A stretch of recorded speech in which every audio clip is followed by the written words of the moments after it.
So this is a great exercise that I'm going to share with you in this video today. And this is something that has been incredibly helpful to me and really has helped me to deeply love and accept myself where I am right now.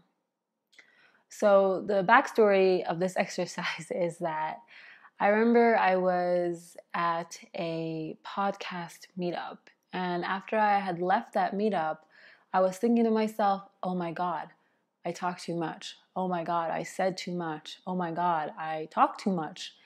I remember thinking to myself, wait a minute.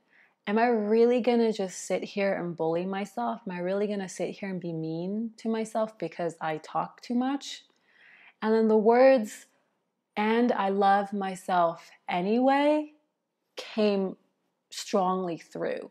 So this is how I ended up using the words that came through, which was, I talk too much, but I love myself anyway.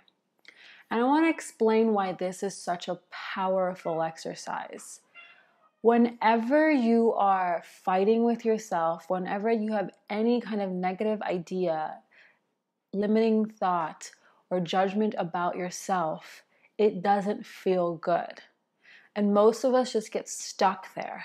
And we continue to perpetuate that by telling ourselves over and over again, I'm not good enough, I'm not pretty enough, I'm not beautiful enough. And then we just stay there. And I'm not asking you to change that. I'm not asking you to put an affirmation on that and just say, well, I should say the opposite, which is, I'm good enough or I'm pretty enough. From that part of you that feels like she is not good enough, from her perspective, she has so much evidence and so much proof to back that up.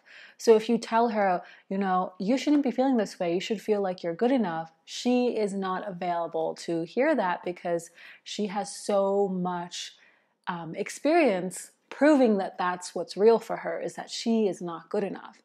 So instead of slapping an affirmation on that and saying, I shouldn't be really feeling this way, I should feel positive about myself, I should really love myself, start to understand that when you say, I'm not good enough, but I love myself anyway, you're validating that part of yourself which just wants to be seen and heard.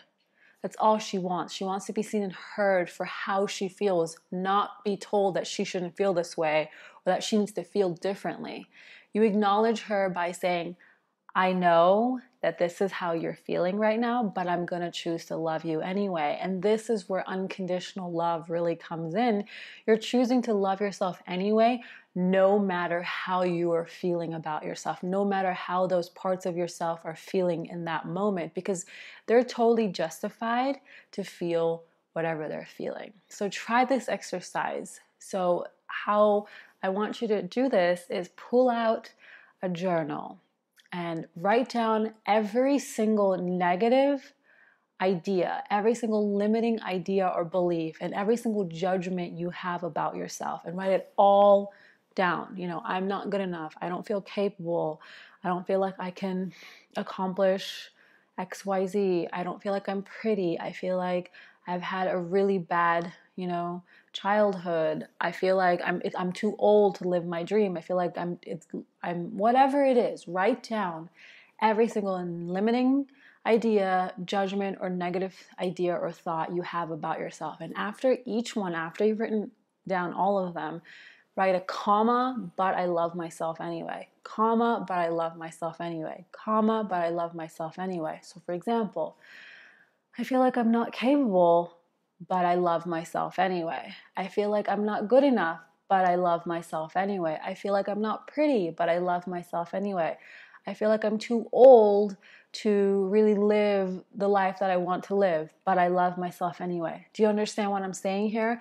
Is to start meeting yourself with where you are right now unconditionally and still choosing to love yourself anyway.